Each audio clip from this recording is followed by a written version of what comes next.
Queria convidar o presbítero Zé Almeida, o presbítero Zaqueu, que viesse para frente.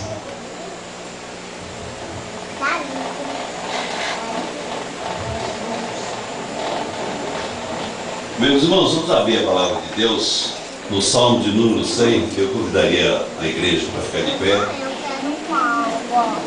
Nós vamos ler esse salmo alternadamente. Eu vou ler o primeiro versículo, os irmãos leiam o segundo.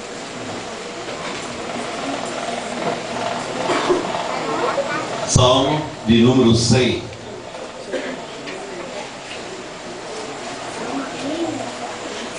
Amém?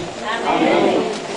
Celebrai com júbilo ao Senhor todas as terras. Servi ao Senhor com alegria e apresentai-me diante dele com cântico. Sabei que o Senhor é Deus, foi Ele que nos fez, e dele somos o seu povo e rebanho do seu pastoreio. Entrai nas suas portas com ações de graça e nos seus lábios com hinos de louvores.